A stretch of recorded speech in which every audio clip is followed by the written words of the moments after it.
subhanahu wa ta'ala says in Surah Al-Isra, وَكَمْ أَهْلَكْنَا مِنَ الْقُرُونِ مِنْ بَعْدِ نُوحٍ وَكَفَى بِرَبِّكَ بِذُنُوبِ عِبَادِهِ خَبِيرًا بَصِيرًا مَنْ كَانَ يُرِيدُ الْعَاجِلَةَ عَجَّلْنَا لَهُ فِيهَا مَا نَشَاءُ لِمَنْ نُرِيدُ ثُمَّ جَعَلْنَا لَهُ جَهَنَّمَ يَصْلَاهَا مَذْمُومًا مَدْحُورًا ومن أراد الآخرة وسعى لها سعيها وهو مؤمن فأولئك كان سعيهم مشكورا كلا نمد هؤلاء وهؤلاء من عطاء ربك وما كان عطاء ربك محظورا انظر كيف فضلنا بعضهم على بعض وللآخرة أكبر درجات وأكبر تفضيلا. I'm going to translate the meaning of the ayah, then we can go to the khutbah inshallah straight away. Allah subhanahu wa ta'ala is saying how many generations, how many nations He's destroyed and wiped out after Nuh. We know we've got two fathers for humanity, Adam and Sayyidina Nuh. All humanity was wiped out at Nuh's time. He became the second father of humanity.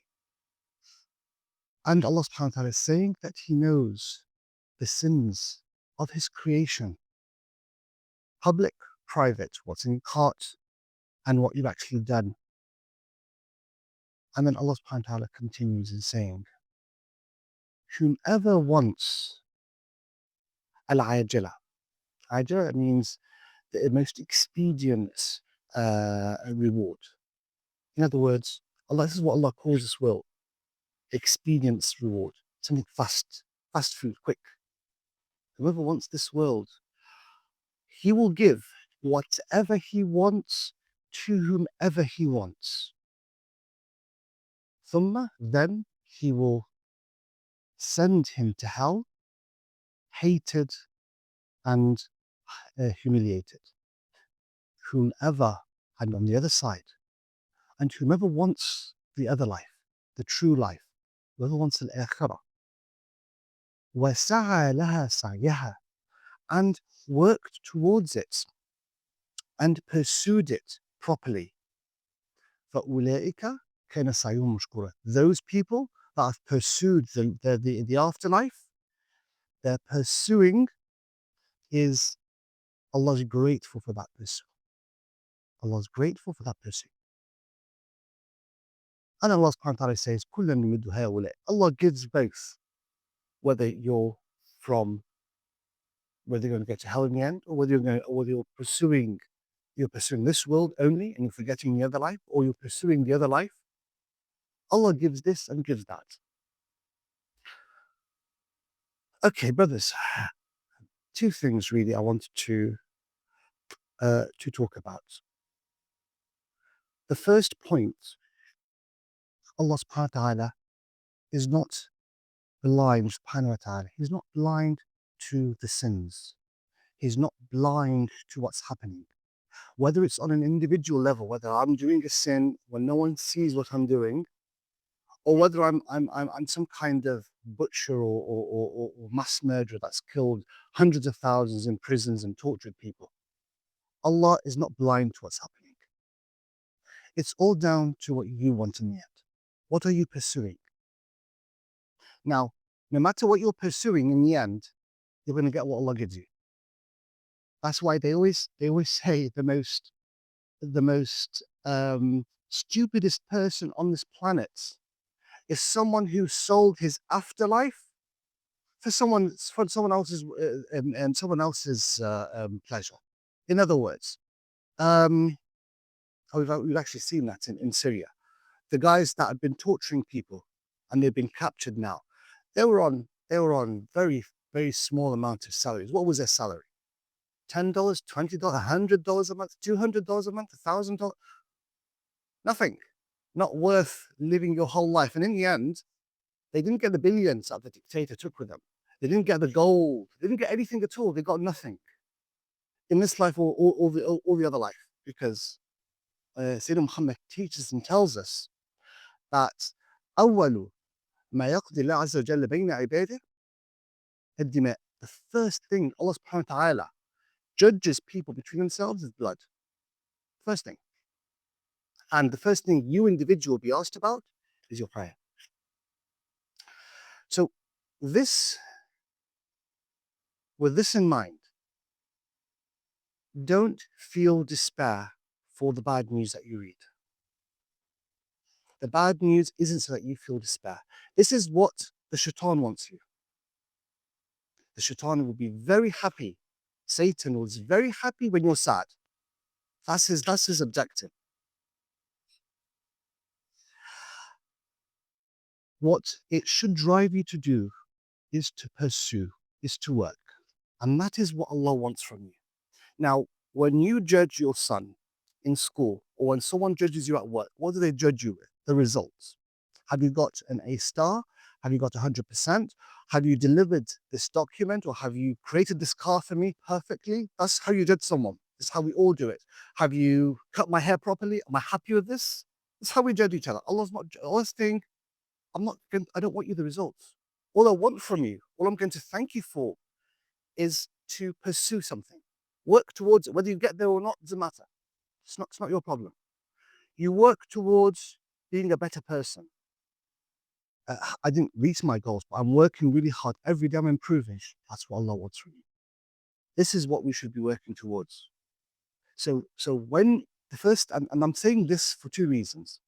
The first reason, I said before that Ramadan is coming close and we should start working.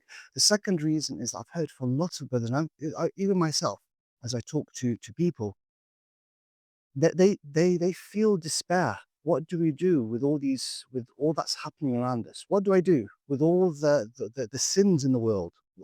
People feel they're drowning. No. This is not the point. This is not the test. The test is Allah seeing how are you going to pursue being the better person? How are you going to pursue raising your community together? How are you going to pursue helping your brothers when they're in need? So what is the best thing? Are we going to be like an ostrich that that silly it just digs a hole in the ground, puts its head in it, and if it doesn't see the threat, then it forgets about it. It's not that. Or are you going to actively start working to better yourself, to better your family, to better your community? Because this is how we rise. As any nation will rise if the individual takes responsibility and starts bettering himself and and helps the community. Don't rely on someone else. You take the step. If everyone took the step, not rely on someone else, the whole community will rise. That's how it works. I'm going to talk about another ayah about Allah subhanahu wa ta'ala. In Surah Nisa, Allah subhanahu wa ta'ala says, وَمَاذَا عَلَيْهِمْ لَوْ آمَنُوا بِاللَّهِ وَانْتَقُوا مِمَّا رَزَقْنَاهُم. Allah subhanahu wa ta'ala is asking us, how would it hurt you? I mean, what is the damage to you? What kind of efforts are you going to be giving out if all you have to do is just believe in Allah and give the money that you're able to give outside? In other words, the pursuit Allah is asking from us, He's asking the simplest thing that we can do. What can you do to it? What can you achieve and do it? And we spoke about how to set goals. We said that a few weeks ago. Wake up in the morning, set a few goals, try before you go to sleep, judge how you've adhered to those goals before the day comes when you will be standing in front of Allah subhanahu wa ta'ala and everything in your life is going to be judged. Sayyidina Muhammad sallallahu alaihi wasallam tells us, حاسبوا أنفسكم قبل أن تحاسبوا وزنوا أعمالكم قبل أن توزن عليكم.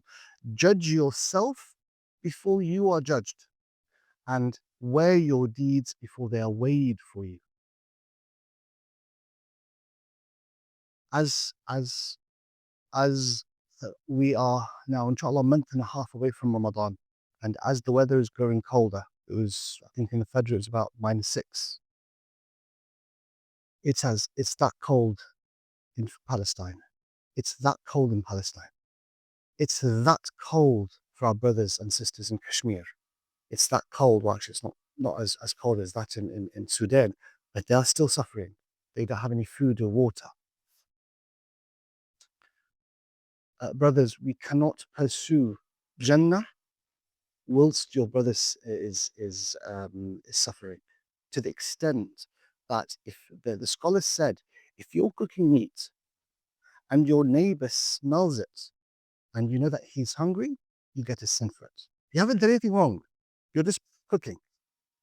If your neighbor is hungry and needs food and you don't feed him, you get a sin. Of course, the sin's double if you don't even know that your neighbor's hungry. That's even worse. That makes it even worse. You haven't even bothered to check if your neighbor is hungry or is in need to feed him. So, first of all, please give to your brothers. Give generously to your brothers. There are many Islamic charities that do send donations, do send food packages, shelters. You don't have to send 10,000 to feel you've done something good. You don't have to send £100. £1 is good enough. £1. Just send it. Allah subhanahu wa ta'ala, before that pound falls, before it leaves your account, before it goes into the poor person's hand, Allah subhanahu wa ta'ala has received it already, taking a reward. Like I said, Allah wants from you the pursuit, seeking, doing something. I don't have to mention dua. Dua to your brothers. If your son's sick, what will you do? And I ask all the fathers and mothers here, if your son is sick, what would you do? You would not go to sleep. You would ask Allah continually. You would ask your brothers to ask Allah to help your son or daughter. Our brothers are sick, they're hungry, they're thirsty, they've got no clothes, they're freezing. Just yesterday I read about a newborn baby that froze to death. Froze to death. If that doesn't move your heart, what else do you want to move your heart? Dua for your brothers. Give money if you can. Speak about this. It mustn't be forgotten. What's happening must not be forgotten. The atrocities that happened to the Jews in Germany in World War II, how many years now? Close to 80 years? Every year it's reminded. An atrocity is an atrocity. You shouldn't forget it. They remind it. In the parliament I was listening, and an MP came out and said, we must remind our children of those atrocities so they don't happen again. This is the point.